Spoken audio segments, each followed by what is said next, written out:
without sin. So, Jesus Christ, as God, experienced what it is to become human being. Kay ang Diyos igsuon di man masaktan, ang Diyos dili gutumon, ang Diyos He is perfect. But He came to our realm to experience what it is to be human being. I made an illustration before about a man who was an animal lover, particularly with birds. And one day, dito siya sa iyang log cabin, dito sa bukid. And it was during winter time. O kiniman kong mga langgam nga naa sa winter world, kanang lugar nga tingbugnaw, they are going to migrate before the winter comes. Mubalhin na sila, manglupad na sila, o adto sila sa lugar nga walay snow. Or else they are going to die. Kung magpabilin sila dito. So naay migration na sila. Mulupad na sila sa mga nasod nga init. And then later on, mubalik na po na sila. But as he was, it was very cold night, and he was enjoying the temperature inside his log cabin. Nasa fireplace dito, hayag kayo, but dito sa gawas, ngit-ngit. But he noticed, mga kaigsuunan, nga dunay mga langgam nga naa sa iyang bintana. Naglupad-lupad. Because they want to get in. No? Palungan raguni. They want to get in because it was so cold. And if they could not get in the log cabin, they will particular and surely die. So because he was so concerned and nahigugma siya sa mga hayop, he wants to save them. So he went. No? Ning-adto siya dito sa bintana, and when he was about to open it, to let them come in, they all flew away. Nanglupad sila because they were scared. Okay? So natural, iyang sirahan pag-usab ang bintana because it's too cold. So hilingkod na po siya balik, kapi-kapi siya, nagbalik na po ang mga, nagbalik na po ang mga langgam.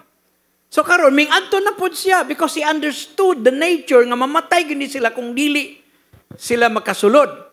Pagpadulong pa lang niya dito, manglupad na po. So gisingkitan niya, "Hoy, balik mo! I don't want to harm you. I don't mean to harm you. I want to save you. Please come in." Pero ang mga langgam di makasabot sa iya. So gisiradaan na po niya ang bintana, and he was doing it a number of times, and he realized that they didn't understand his intention. Why? Because he was human being and they were birds. Sige siya gunahuna. How can I save these birds? If they cannot come in here, they will definitely die. And he was thinking, they don't understand me. They don't understand my intention. Ang akong intention nga moadto ko dito aron abrihan, aron masulod sila. Until finally, while he was meditating, he said, the only way that I can convince them to get in is for me to become one of them. Mahimo kong langgam. But it was impossible because he was just human being.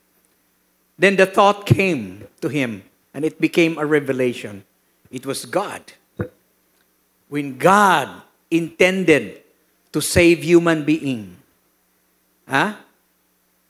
Mingadto siya kang Moses. Ingon siya, I want to talk to my people. Grabe, very, very excited ang mga children of Israel. Ug mas buntag, muadto mo dito sa tiilan sa bukid, and I want to speak to you. How would you like that? One of the Sunday services here, ang atong speaker, ang Ginoo. Kuya, nangamin lang yun mo. Pero igsuon, grabe, pag adto na, grabe. They were gathered together, and as the Lord's presence, imagine the God of the universe who created the heavens and the earth. When He began to speak, touched down ning usa ka lugar igsuon. Grabe nagpangilat, ning uyog ang kalibutan, perting dagana sa mga tao. They were so scared. They could not afford to listen to God. Basta nang nagan sila ito sa ilang mga tulda igsuon. Because they were so overwhelmed with the presence of God. Just imagine, the God who created the whole universe came down and spoke to them. Walay nahimo igsuon. That's why in the Old Testament, you will notice God would like to communicate with them. Padasag mga propeta.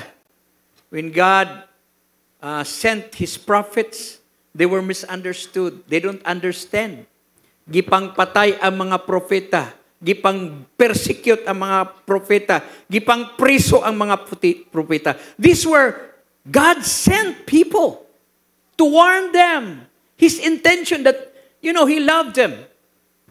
And so, ingon ang Ginoo, man could never understand me.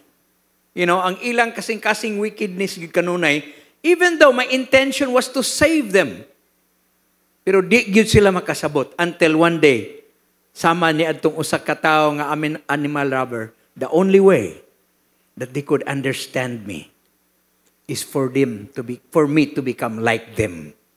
And the Word became flesh and dwelt among us. In fact, His name was called Emmanuel, God with us. Amen? So, nag-ingon diri ang balaang kasulatan sa Hebrews,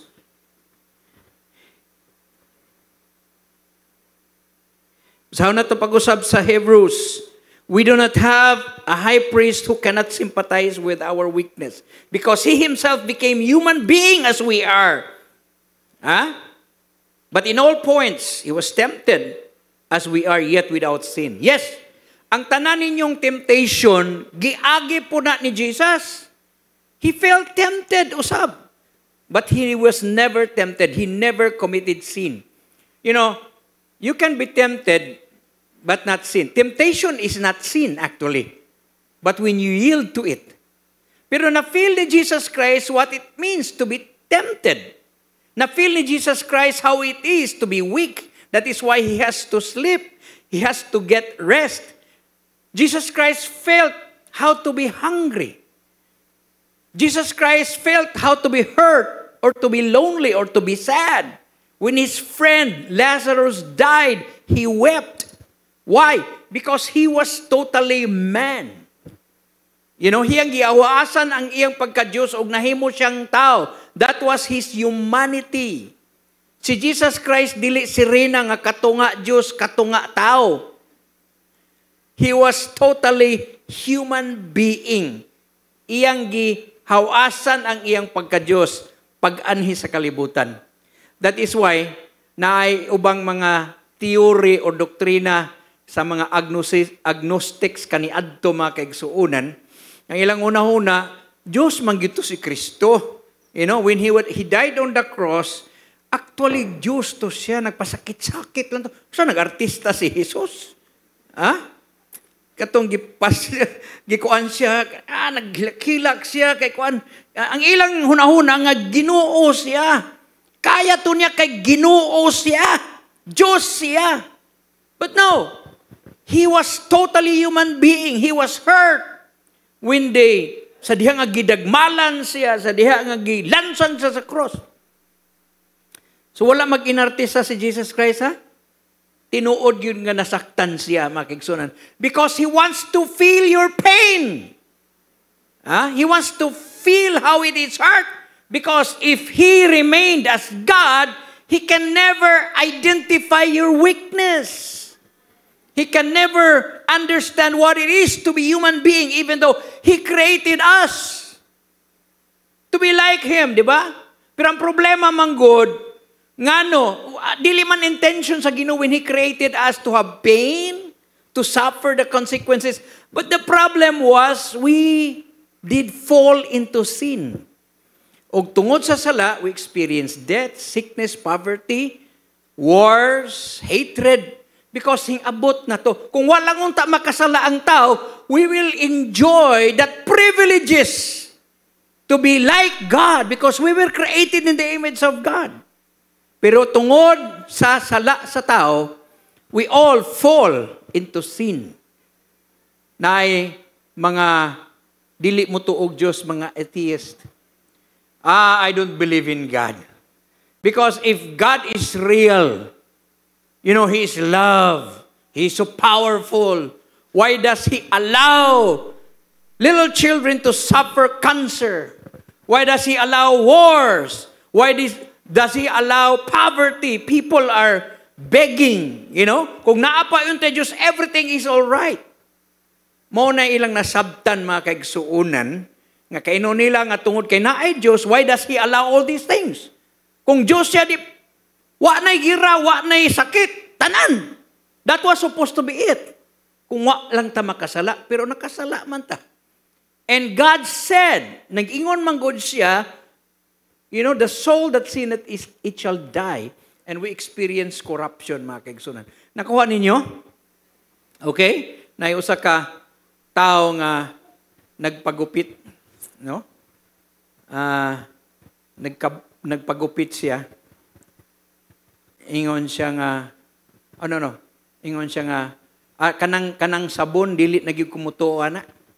Di gyud ko, ana, mutuo nga, kanang sabon makalimpyo sa taong hugaw. Ha? Nganong di makamutuog sabon nga makalimpyo? Kay kung tinuod pa ng sabon, wauntay mga taong grasa karon. Wauntay mga tao nga hugaw kaayo. Baho kaayo. Ingon siya nga, mao ba? Naibaw ka nganong wa na sila malimpyo. Kaya wa man sila maligo. Wa man gamita ang sabon. Okay? So ingana po ang Ginoo mga kaigsunan. Amen? He became human being. Nahimo siyang tao sama kanato. Just like you and me. His humanity. Everybody say His humanity. Number 2, His humility. Dili lang ka nahimo siyang tao, nag-ingon sa verse 7, but made Himself of no reputation, taking the form of a servant. When Jesus Christ came, He was not born in a royal family. In fact, He chose a lowly couple in Nazareth by the name of Mary and Joseph. Ang iyang papa, carpenter, mga igsuon. When He was born in a manger. Wala siya'y ubigayni. Wala siya matao sa Davao Doctors or sa St. Luke's. Natao siya dito sa pasungan. Iba mo sa nang pasungan, igsuon, mao na ang lugar diin ang mga karniro o mga hayop, ibutang diha ang kumpay. Ang kumpay o niya ilang sabsabon. Diha ang ilang kananan. So si Mary, she was not prepared. Nga mga anak dahil siya na itong panahon na, wala siya makaandam o kanang diaper, kanang kuna, di ba? Kamong mga babae nga nag-expect kamo nga mga kuan, napaganit tay baby shower ba na? Unsa na? Andam na tanan, unsay bitay-bitay diha, unsay parka, malingaw ang bata, di ba? Mga sininang gagmay. Pero si Mary, nag-ingon ang balang kasulatan, she wrapped him with a swaddling clothes. Naggutay-gutay, mga trapo. Nya gibutang dito sa pasungan. Dapaw kaayo kay mga sagbot man to. Walay foam, Kadto man kong pasungan igsuon, it is a dug or it is a carved stone. Ilalom dito sa kanang cave. Mao man ang ilang mga lugar sa una wherein they are going to place the ship pagkagabi. Ikuha na siya, gikalot and then gibutang. He was born there. In fact, He was not born in a hotel because when they arrived Bethlehem at that time, there was no more room. Fully booked ang tanan nga mga hotel. So, wa nagilain. Tanaw tingay stag-iya nga, wa na ba? Adto na ito, dito ikon, dito sa pasungan. He was born. The King of Kings. Nobody knew. Sa diha nga na kini sila si si Prince William kana bitong sa England, di ba? Grabe. Sa pagkatao nila igsuon, grabe gi-announce tibok kalibutan na ay CNN, tanang mga stream media na adidto nagbantay igsuon. But Jesus Christ, the King of Kings and the Lord of Lords, he was born and he chose to be born in a lowly family.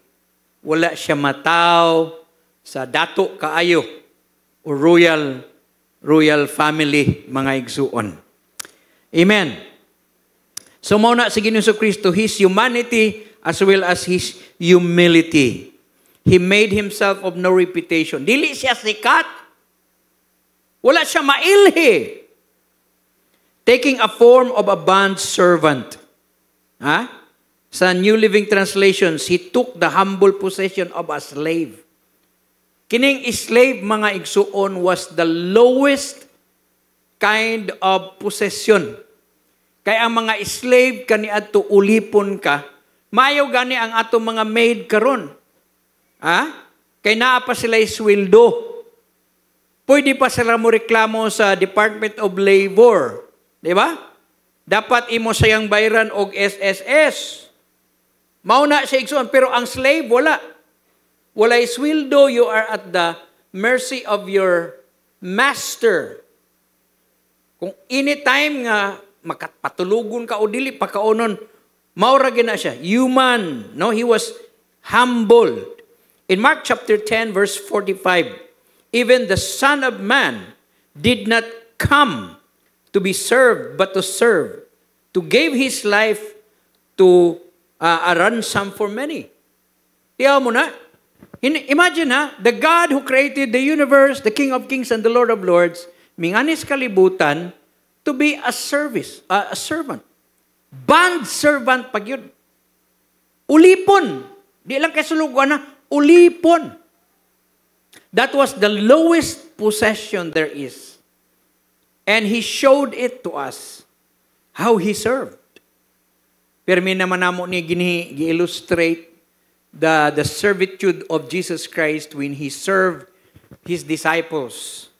On the Last Supper, diba mo atong Last Supper? Nagluto sila, nag-andam sila dito sa upper room. And they were about to eat the meal, the Last Supper. It was before Jesus Christ was crucified the next day. On Thursday night, he was there. And then, this was the only occasion nga sila si Jesus, every time nga naamanggoy mga pagkaon, no? Kumbira, nga imbitaron si Kristo o ang iyang mga disciples. Dito sa mga dato nga mga tao, di ba, mag-invite sa iya. And they have all the servants. Ang kostumbre manggod sa mga Israelitas or mga Hudyo kaniadto, before sila mangaon, manghugas og tiil. Ambot ngano nga lahi man na, no? Di man unta tiil ang ilang ipunit sa pagkaon. Kita, manghugas og kamot, di ba? Oh. Sila manghugas og tiil. And kana manggod nga trabaho, ang servant mo himo ni ana. Kay sa Israel manggod, they had been walking, di ba, ang ilang kwan sandalyas. Abog man na siya kung nakatumog Israel, desierto kadaghanan ana eh. And then ang ilang manggong lamisa dito, ang ilang kananan recline. Dili sa ato, lingkuranan man na, di ba? Ang mga Hapon, magyaka. Pero kanang mga Hudyo sa Middle East, adto na sila maghigda-higda sa katre. Magkuha-kuha pagkaon na ba? Sa ato, mga gabaan ka, oy. Baliwon ka. Grasya na imong higigda-higdaan. Muna ilang pagkaon sa una. So, dili sila makakaon, makarecline, kung dili sila makasugod, kung way maghugas og tiil. So, most of the time, when they eat, naagi servants nga mahugas sila mga tiil. Karon wala man mga kaigsuonan. So, di sila makasugod og pagkaon. Kay mo man ilang kustombre. Sa ato, mga Kristohanon, di patamo kaon mo ampo ta, di ba? Karon, di na po ka makakaon kung dili mag-selfie. Di pa mga on isa-isa sa picturean. Bisag bulad ragod. Pero kaniadto hugas og tiil. And it was a duty of a servant. Ang problema lang, when Jesus commanded His disciples, let's prepare a meal, this is my last supper with you, wala sila mag-hire og servant. Walay waiter. I remember the story about ni ako ni Muslim nga kanang nagbaligya og last supper bitaw. Nya dapat 12 man to ka disipulo nya 13. Giihap. Nganong 13 man lagi ni sila kabuok. Nya ika-14 si Jesus. Ihap ako nga bitaw no 13 12 ra man ta ko tong disipulo. 13 man kabuok. Insya waiter na waiter. Bitaw, di ba? Gaog ka restaurant ka na may waiter. Anyway, wala gyud. So nagtinanaway na sila, kisay mo serve. No? Tanaw si Pedro, lingiw po rin si Pedro, ay nga no, ako man. Ako'y leader ninyo. Labi na pagtanaw kang Judas, ako'y treasurer. Tanaw si John, ay, close ko ni Jesus. Nobody would like to serve. And the Bible says Jesus stood up, kuha siya tuwalya, ngadto sa kusina, nagkuhag planggana. Basta, murag matunaw sila sa kauwaw. Nag-inilugay na sila, Lord, ako na. Ayaw na, Lord, ako na. Labon ganiha, wala gyud. Lingkod dito. Lingkod mo tanan. And then, gihugasan ang ilang mga tiil. Pag-abot ni Pedro, Lord, ayaw, Lord, dili ko ang ayan, Ginoo. Grabe, nagpakuan pag siya, no? Lord, ayaw, Ginoo na, Lord, ayaw lagi, Lord, ako pa'y manghugas ni mo. Ingon din si Jesus, kung di ka magpahugas na ko, wakay labot na ko. Siya mo ba, Lord, kaliguin na lang po ko. Bintahusog yung kayo. Anyway, that was the message nga gihimo ni Ginoong Kristo, His humility. Iyang pagpaubos to serve because He wants to show us an example what it is to be a servant. You know, there was a time when His 12 disciples were arguing. Naglali sila who is the greatest in the kingdom of God. Kay kining mama ni James and John, mingadto man po dito kang Jesus.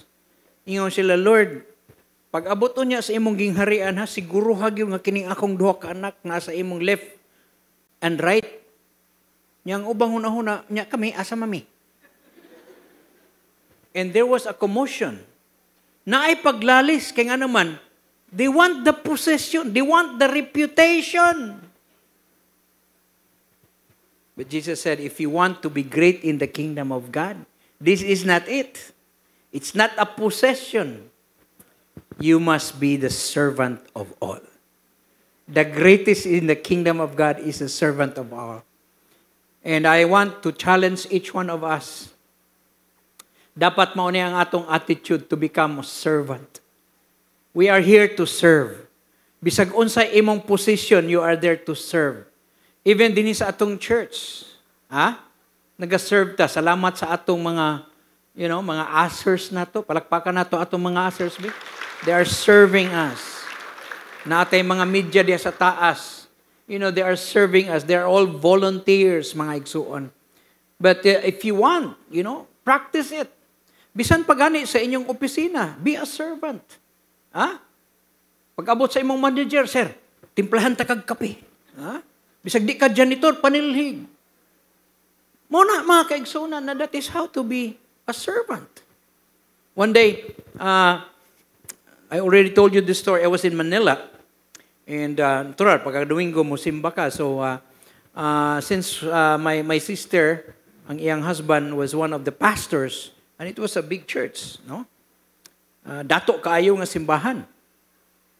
And so, I went there. And then, here comes, ang ilang mga ushers, dili mga young people, na naka long sleeve dito igsuon, and hi, good morning, grabe kayo mo. Entertain ba? Are you new here? Inko, yes, this is my first time. Oh, okay. Iya kong gigiyahan, igsoon, grabe. Ikan dito sa pultahan, iya pag yung kong aser dito sa lingkuranan. Where do you want to sit? Inko, my sister is here. You know, they're one of the pastors here. Okay. Nya pagkahuman, paglakaw, if you need anything, if you want any, water, you know, just raise your hands. I am just here. I am going to wait for you.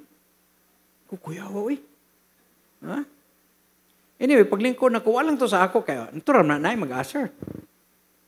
Gingnan ko sa akong manghod, Kuya Hirli, nakaila ba kakinsa to nag-aser ni mo? Inko wala. Siya, inko ka to? Oo. Muti tag-iya sa Pepsi Philippines. Tag-iya sa Pepsi Philippines, he wants to serve. Mga igsuon, are you willing to serve? Si Jesus Christ labaw pas tag-iya sa Philippines. Siya ang tag-iya sa heaven and earth. And He was willing to serve. The Son of Man did not come to be served, but to serve. Hallelujah. His humility. Unsa ka itong number 1? His humanity, His humility, His mortality. We know that Jesus Christ being God is immortal. Dili pwede nimo mapatyon. But that was His ultimate mission, is to die. Because mauman to ang pamaagi, diin maluwas ang atong mga sala. God must become man. The only way nga naay mo bayad sa atong sala is for human being to be perfect, to have a perfect blood. Kay kaniadto manggod ang paagi sa paghugas sa sala through the blood. Ang gamito nila ang mga bowls kanang mga hayop, mga kanding, mga karniro, o ang ilang blood, dadon dito, i-present nga to sa temple. But they don't experience the remission of sin. They don't experience the forgiveness of sin. They just experience the atonement of sin. That is why every year, naagi sila schedule, gitawag nag-Passover. They will go to the temple and offer sacrifices for their sins. Kay makasalanan magid ang tao. But those blood sa mga hayop, sa mga baka, karniro, kanding, dili makahugas sa sala.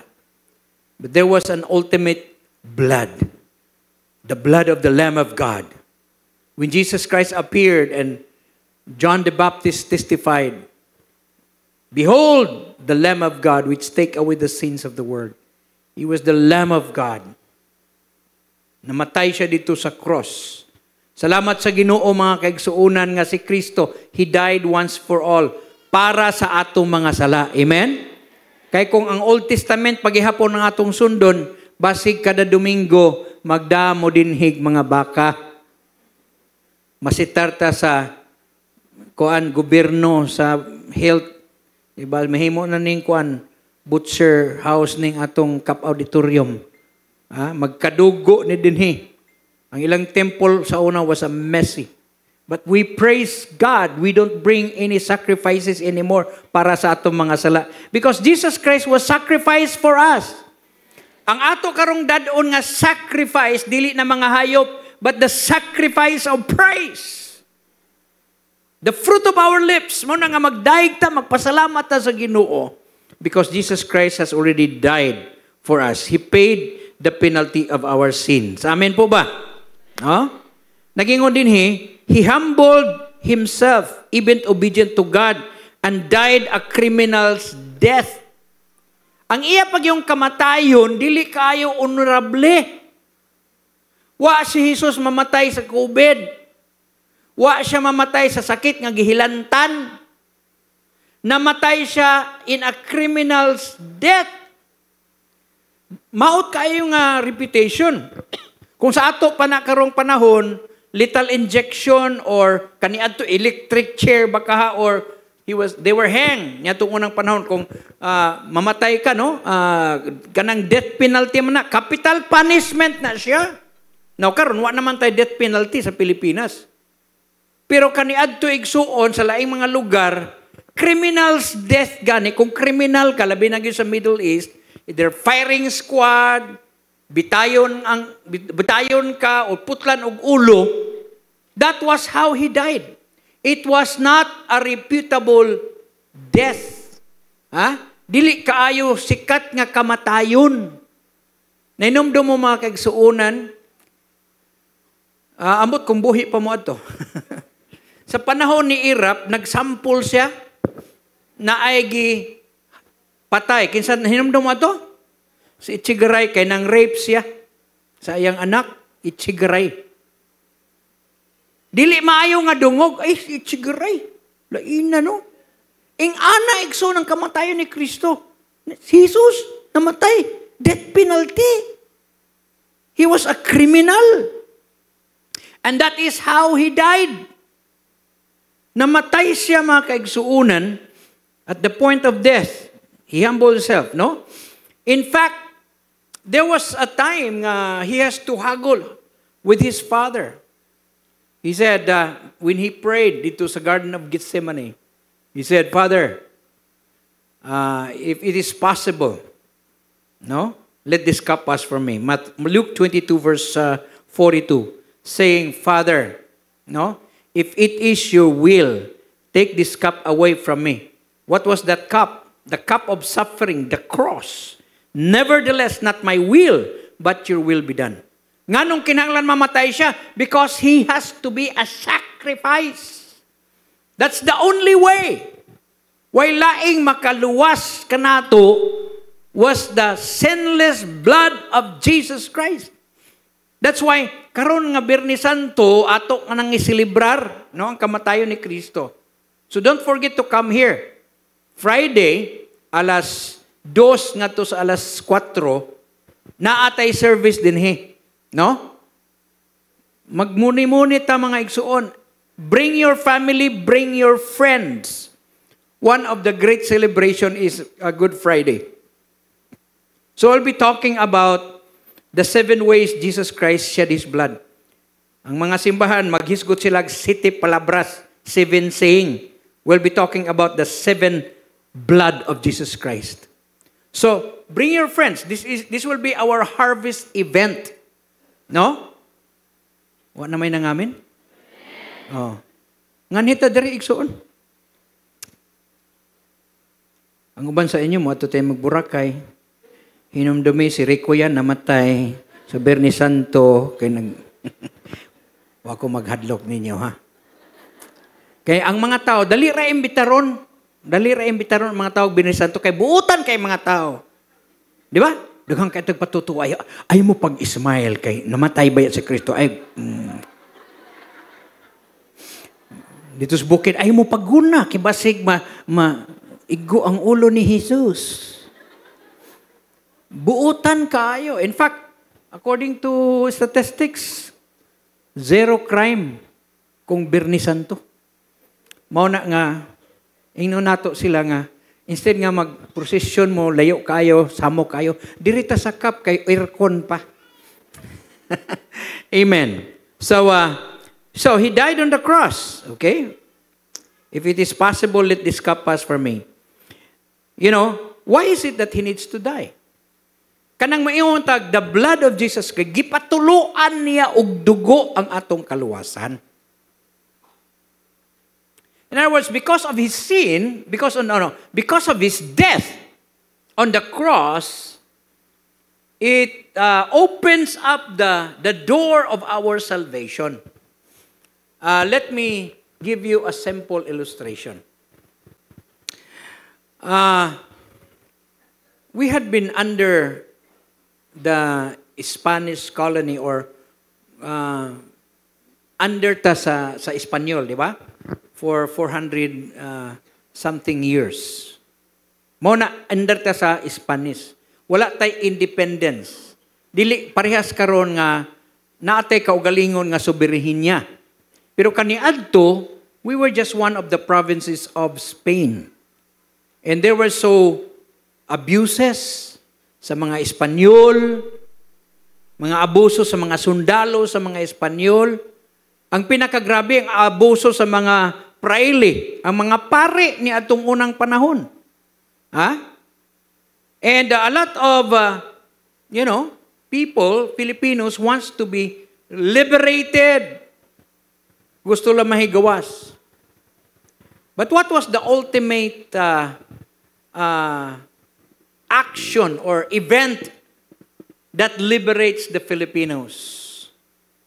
It was the death of Dr. Jose Rizal. Now, si Jose Rizal, dili siya pares kan Jesus nga kuan ha, nga kanang Ginoo siya. But ako lang illustrate sa inyo nga tungod kay iyang gipatuluan sa iyang dugo, he died. The Filipinos were aware, and because of that, nagkaroon og revolution and people, tungod sa iyang kamatayon, iyang gisacrifice sa iyang kinabuhi. Murag si Jesus, no? 30 years old siya. Gisacrifice. And karon nahimo tang gawas nun. Now, it's not talking about our spiritual, Ingana pod ang gihimo ni Ginoong Kristo. We were not under the domain of the Spaniards, but we were under the domain of the devil. And the only way nga mahigawas kita sa atong kasalanan was for Jesus to pay for the penalty of our sins. Iyang gibayran, pinaagi sa iyang dugo. Ang kamatayon ni Kristo, naghatag kanato og liberation or freedom. Amen ba? In Romans chapter 5, verse 8, but God demonstrates His own love toward us in that while we were yet sinners, Christ died for us. Grabe, no? Namatay si Ginoong Kristo while we were yet sinners. Samtang makasasala pa kita. Jesus Christ didn't die. Wa siya mag-ingon nga, magpakamatay ko ha, basta magbuutan sa mo. While we were yet sinners, Christ died for us. Ug diin siya namatay? Dito sa cross. You know? Gishow ganihan ni Pastor Joel, nganong gipili niya ang donkey. You know, he is the king, di ba? As he entered into Jerusalem, he could have used this kingly horse. Makita na gutong harianong kabayo. Kanao. Kabayo na sa hari, mahal kayo na siya. As a king, he could have used that. Mao man gina ang sakyanan sa mga hari. No? Kung sa ato pa, kanang high-end, kanang mga presidente karon ang sakyan ana, mga Cadillac, mga high-end, bulletproof pagyud kaayo. No? Mao na ang sakyan. Pero ayang gipili kini. Asno. Kung sa ato pa karon murag tricycle ra iyang gigamit. Naman ka ang hari sa mga hari, tricycle lang ang gigamit. Sikad pagyud. Kay kining nga hayop kuan man niya siya kanang farmers kuan kanang common nga mga kuan ba. Nya nag-ingon ang propesya nga musulod ang hari nga kini ang sakyan. Hinay man kinamulakaw. Nganong kana man gyud iyang gisakyan, gipropesya ng daan, nganong kana man ang iyang sakyan. Dili man tong kabayo. In fact, he had naibaba mo nga, because they recognize him to be the king. Pagsulod niya dito, naghimo sila, may red carpet, no? Dili man to official, kay ang mga hari niya itong panahon na, si Herodes man. Pero naghimo sila og kanang kuan, ang ilang mga sinina, di ba? Ilang gilatag dito sa agianan, mura baga red carpet, bakay hari ni. Unya, naghimo sila og kanang murag mga flag, sa ato karon di ba, muagi mga kuan, mga flag. Kaniadto kanang branches, mga kuan, gikaway-kaway nila. Because they recognized that he was the king, but he was riding in a donkey. Why? Tungod kay sa likod sa donkey, mo ni, cross. Ha? Naay cross, igsuon. Dili lang usa ka donkey. Tanang donkey imong tanawon, puros na mga cross ang ilang likod. That is why, when Jesus Christ was riding on a donkey, he was actually riding on a cross. Because he knew that entrance, sama sa atong giawit ganiha, servant and king. Siya ang hari, siya ang Diyos, but he became a servant. And that is a prophetic action. Nga nasayod si Kristo, nga he was not riding into, possession of being a king, but he was riding to his death. Because he knew that he was padulong siya sa iyang kamatayon, mga kaigsuonan. Muna nga salamat sa Ginoo, nakasabot mo nga nga si Jesus ning gamit og donkey? Amen ba? Because he was a lowly, he was a servant, nahimo siyang sulugoon, mga kaigsuonan. John 3:16, we all know this verse. For God so loved the world that He gave His one and only Son, that whoever believes in Him should not perish, but will have eternal life. Nahigugma siya kanato, mga kaigsuonan. His mortality, His death, was the penalty of our sins. For the wages of sin is death, but the gift of God is eternal life. Ang atong sala, kinahanglan bayran.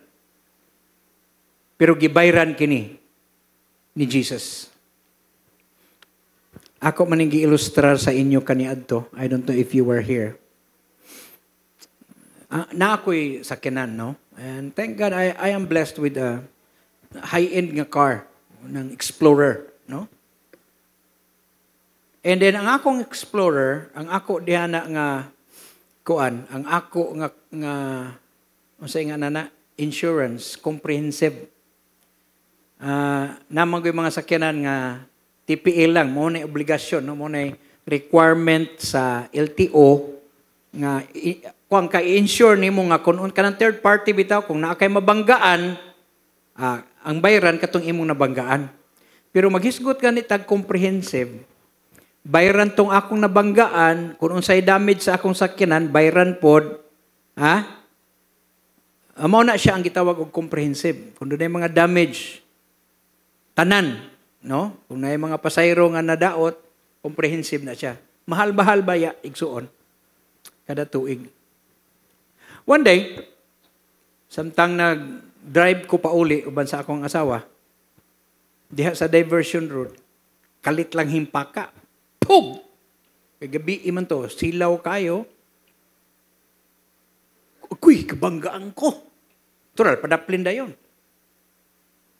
Gibanggaan gid ko, ang nakabangga pag yun sa ako, kanang kagang-kagang kanang sakyanan nga kutsi. Unya, kung ako nakita, iyag yung sala.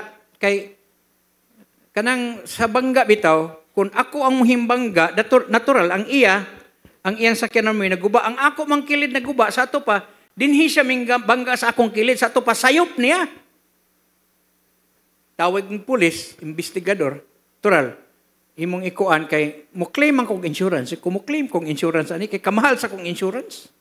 Wa man ko magplano nga mabangga ko pero gibanggaan magyo ko. Karon ako nang maklaim ang akong insurance. Karon mga igsuon, tan-aw nako kagang-kagang ang nakabangga nako unya giyaw-yawan pagyud ko kay ako kunoy sad-an. Ingko tan-aw ra gud na nalumping ang akong kilid. Sa ato pa ikaw himbangga. Kaya kung ang imong kilid mo ikuan, ay siya dilig yun, ikaw paspas kayo ka. Anyway, ikaw, naman tayo insurance. Salamat ko. Pero ingon man tong puliser, bisag comprehensive ang imong insurance. Kung siya ang mimbangga ni mo, dili mo bayad ang insurance, ani? Kwa? Okay, iyamang sad-an. Gipangutan na. Ma'am, nabay insurance na imong sakyanan? Wala. Kagang-kagang siya niya ako. Wapo kaya akong sakyanan. Siya pag yung magbagot-bot, wapag yung siya insurance. Iyon siya, adik gina, kabayaran, sir. Iko, unya, usahaan man ni, sir. Para magamit akong insurance. Imong ang kunon nga ikaw nasayop. Iko, yamang sada. Imong ang kunon. Nya nga akong kuan nga sayang mampot no, wa siya ikabayad. Nya akong kuno naman po ko ikuan, no? Nya naluoy po ko sa iya ba kay. Inko sige na lang. So iya in town gimanipilit nga ako'y nakasala para mabayran ang insurance. Ing ana ta sa Ginoo, himo kong revelation sa Ginoo ba? Kita ang himbangga sa Ginoo. Wa tay insurance. Wa gyud ta. Kita ang himangga. Pero iyang giangkon ang atong sala para mabayran ang atong kasaypanan. You have to understand, Lord God, di ko makabayad. I am just nothing. Di na ako mabayaran sa akong good works, di na ako mabayaran sa akong pagkabuutan, di na ako mabayaran sa akong kwarta. Ingon si Kristo, sige ay na lang. Comprehensive niya ako. Ako lang na yung nakasala para mabayaran ka. Palakpakan nato si Jesus.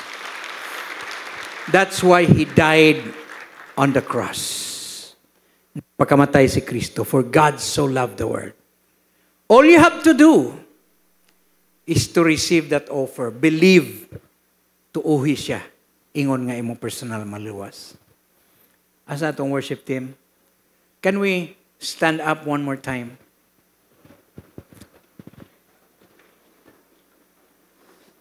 If you are here today, I would like to take this opportunity that maybe some of us here, yes, nagtuo ka Ginoo, pero murag wa gyud kay kasiguruhan ba? You are trying to strive how to be saved. Wa gyud kay mahimo sa imong pagkatao, pero si Kristo nahimong tao para luwason ka. Namatay siya para doon na kay kinabuhi nga walay katapusan. As we sing this song today, if you would like to receive the Lord as your Lord and Savior, aron maluwas ka, I would like you to come here. If you are a first time here, o kung nakaimong gidala, nahigala karon. Jesus' humanity, nahimo siyang tao para luwason ka. So brothers and sisters, let's sing this song one more time. This is our God. Nahimo siyang tao para luwason ta.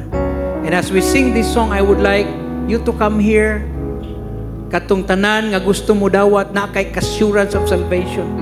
Ingon nimo nga Lord, di nako ni kaya Ginoo. I want you to come into my life. Thank you, Lord. Wag gyud ko insurance, Lord. Wag gyud ko insurance nga matug langit, impierno gyud ko, Lord. Pero imong gibayaran. Come on, sing that song.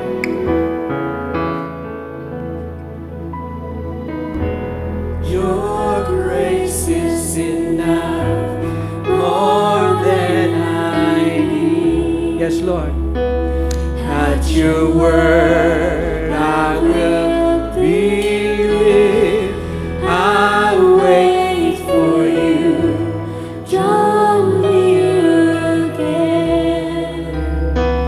By your Spirit make me new, and I will fall at your feet.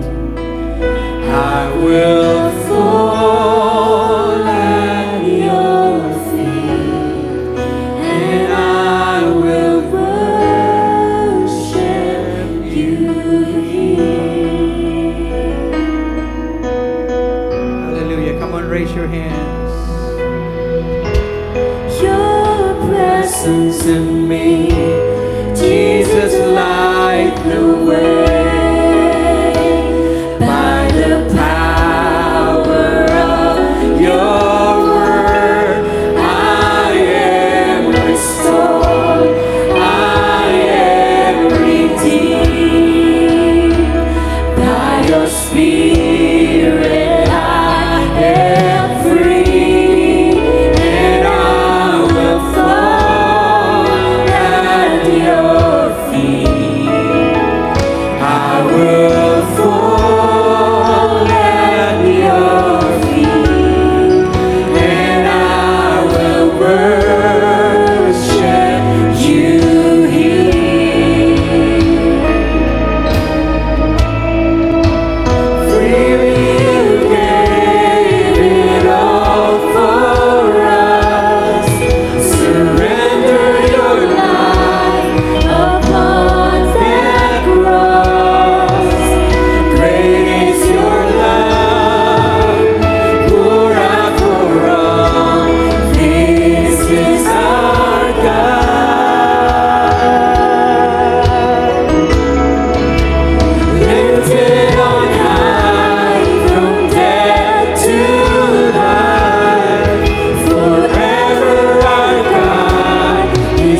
today, let's make a declaration.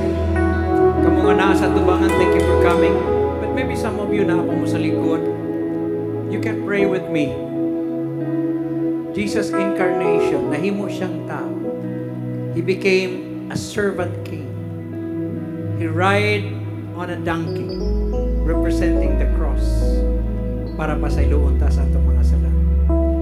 Tubuson ta sa atong sala. Ang inyong pag-ani dinhi, pag-confess, ingon ka, Lord God, wa ko'y insurance. Ako'y nakabangga nimo. Akong sala, Ginoo, pero imong giangkon ang akong sala para dili na kinahanglan nga akong bayaran. All we have to do is to receive His mercy and His gift. Can you repeat this prayer after me? Lord Jesus, salamat sa imong gugma. Salamat sa imong pagbayad sa suhol sa akong sala. Nga tungod kay ikaw nagpakamatay sa cross, akong maangkon ang kinabuhing dayon. Akong giangkon nga ako nakasala batok kanimo. Ug salamat nga imong giangkon ang akong kasalanan. Ikaw ang akong Ginoo. Ikaw ang akong manluluwas. Ug gikan karon magkinabuhi ako alang kanimo. Salamat sa kinabuhing dayon. Amen. Palakpakan nato si Jesus. Everybody, just raise your hands. Thank you, Jesus, for becoming human being. God with us. Thank you for being with us. Salamat sa imong pagluwas kanamo. Akong isaad nga mga lagad ako kanimo sa tibuok kong kinabuhi. Amen. O amen. Palakpakan nato si Lord. Thank you very much for coming. You may be seated.